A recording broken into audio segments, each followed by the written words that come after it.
Dans le défi, vous êtes Birgit. Birgit. C'est qui ce personnage? Ben, Birgit, au départ, devait être une Allemande, puisque le rôle avait été écrit pour, comment elle s'appelle, celle qui était dans Bagdad Café, vous savez, cette grosse comédienne allemande, je ne me rappelle plus son nom, non, couché dehors de toute façon. Et donc, le rôle avait été écrit pour elle, donc c'était une Allemande. Et puis, Blanca m'a rencontré et a dit, mais si on faisait plutôt une espèce de couple à la Absolutely Fabulous, c'est-à-dire toutes les deux fashion victimes, Chanel, Vuitton, Prada, etc. Et donc, elle m'a vu plutôt en pâtisserie, quoi. Mais je suis resté Birgit. Et Plus Amanda que Patsy. voilà. Ben non, justement parce que c'est une image un petit peu caricaturale qu'on a voulu donner. Moi, j'ai suffisamment fréquenté des stylistes, puisque dans mon métier, j'ai toute la journée des stylistes. Et elles sont obsédées, c'est vrai, par les fringues, par le fait d'avoir toujours l'air jeune, d'être habillée dernière mode, d'être très branchée, etc. Et c'est assez une caricature parce que je suis pas du tout comme ça. Alors moi, dans la vie, comme tous les anciens mannequins, je m'habille comme une poubelle, c'est-à-dire que les mannequins, ayant la chance de porter les robes des grands couturiers, quand après vous les voyez dans la rue, c'est des poubelles. Elles sont en Santiago, en jean, échevelées, parce que justement, sur leur lieu de travail, elles sont toujours bien habillées. Donc ça, c'est vraiment le look de tous les mannequins à la ville. Et j'ai gardé ça, de mes années mannequins, j'ai gardé qu'à la ville, je m'en fous éperdument, je suis en jean et en bottes et tout. En revanche, à l'écran, je donne toujours une image de femme très, comme ça, très sophistiquée.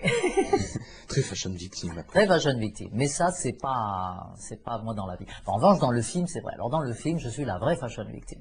Oui, parce qu'à un moment, Blanca, le personnage de Blanca vous demande où s'habiller John. Voilà. Rap. Chérie, mais suis-moi, je connais toutes les boutiques de jeunes, puisque c'est là que je m'habille. Alors je lui dis, mais tu aurais dû mettre un pantalon Gap et des souliers Gucci. Je t'avais dit, enfin, c'est tout, toutes les marques, c'est ça, et le sac Vuitton, et le machin indique, parce qu'elles sont obsédées par ça, puisqu'elles tiennent évidemment une boutique de mode. Et je dois dire que l'association Blanca et Amanda a fonctionné parce que c'est un petit peu comme ça dans la vie, il y a toujours ses copines, il y en a toujours une qui entraîne l'autre, allez viens, je vais te relooker, tu vas voir, t'as vu comment t'es habillé, ces pantalons tu les as depuis 5 ans, et il y a toujours un petit peu ça, et elle est tellement obsédée par son fils que rien ne l'intéresse plus que son fils, ce qui m'énerve évidemment un maximum moi dans le film, puisque moi j'ai pas de fils et j'en ai rien à fiche, je pense qu'à draguer les jeunes gens, voilà. Et comment s'est passée la rencontre avec Blanca, qui a un tempérament très méditerranéen, très espagnol? Oui, on s'est mis dès le départ avec Blanca, on s'est mis à parler espagnol, ah, muy bien, ¿qué tal, ah, todo. Et je dois dire qu'on a parlé de Dali, on a parlé de l'Espagne, on a parlé d'Almodovar, de Pedro, et ça s'est très bien passé parce que c'est une personne solaire, c'est-à-dire très ouverte, très expansive, qui rit tout le temps.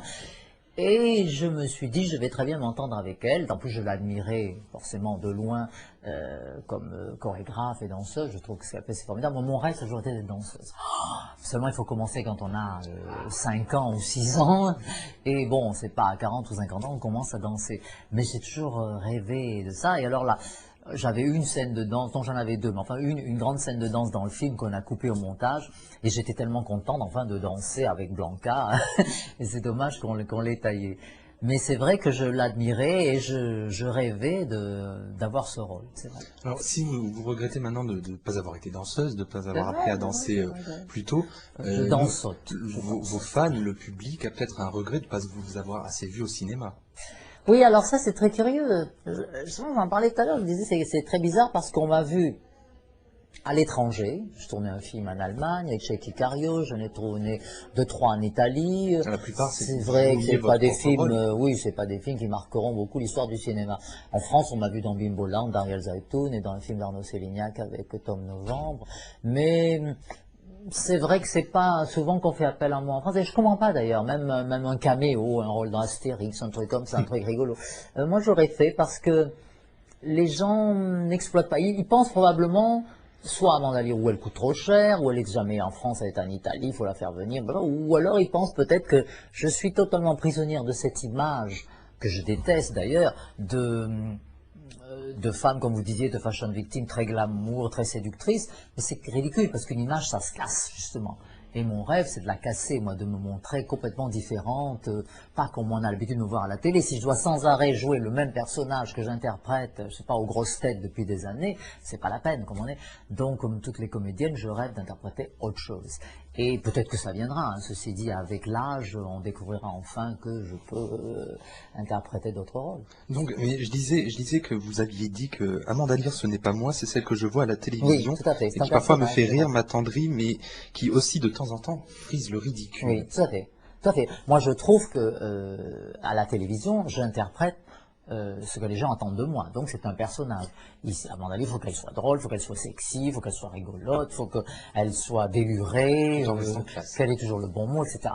Et les gens croient que je suis en permanence comme ça. Ce qui fait que quand ils me croisent des fois dans la rue et qu'ils me voient en jean, démaquillée, sérieuse, alors ils me disent « Ah, mais vous êtes très sympathique dans la vie aussi, vous êtes mieux qu'à la télé. » Et si parfois je fais un peu la gueule, ils me disent bah, « Dis donc, vous êtes plus drôle aux grosses têtes. » Et là, je me rends compte qu'en fait, les gens croient qu'on est en permanence, comme on est aux grosses têtes, ou on n'est pas du tout. C'est un rôle, encore une fois, moi je le dis bien, le personnage que vous voyez à la télé, de femme, glamour, est un rôle. Arrivé chez moi, j'enlève mon masque et je redeviens moi. Et c'est pour ça que, comme la citation que vous me faisiez, là, quand je me regarde, moi, à la télé, je me dis, mais attends, mais c'est pas... Alors, comme je ne me passe rien, parce que je suis très critique, je suis d'une critique, alors, moi, si j'étais critique télé...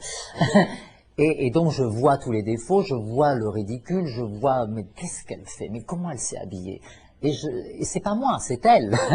Et c'est vrai que ça fait une espèce de schizophrénie parfois qui est un petit peu gênante entre ce que je suis moi, ma vraie personnalité, une femme un petit peu renfermée, solitaire, qui aime bien faire de la peinture, qui est souvent très vulnérable, très, très timide, et celle qui est à la télé, qui alors, Madame je sais tout, qui est une battante. Justement, le caractère d'Amanda Lear, celle qu'on croise dans la rue, c'est celle qui est dans les peintures. Non, justement, les peintures alors reflètent. Quand vous êtes seul devant une toile blanche, là c'est fini, c'est plus un travail d'équipe. À la télé, il y a l'éclairage, il y a le caméraman, il y a machin. Au cinéma pareil, c'est le metteur en scène. Même en musique, je fais des disques et si mon disque est bien, c'est pas ma faute. Si le disque est bien, c'est qu'il y a un bon arrangeur, un bon orchestre, des bons musiciens. À la peinture, on est tout seul. Donc c'est moi, si je me plante, si c'est moche, c'est ma faute. C'est moi qui ai fait le tableau. Et c'est pour ça que c'est une chose beaucoup plus intime, beaucoup plus personnelle. Et là, les gens, justement, voient la vraie Amanda Lear. Parce que là, ils peuvent juger. Ils me jugent là sur mon travail, ils peuvent dire, tiens, ben dis donc, elle a des idées noires, ou j'aurais pas pensé qu'elle avait ce sens de la couleur. C'est vrai que dans une toile, vous voyez, je sais pas, ma libido, mes angoisses, mes anxiétés, mon désespoir, mais tout ça, quoi, dans une toile. Donc c'est beaucoup plus proche de moi que ce que je fais lorsque je joue la comédie.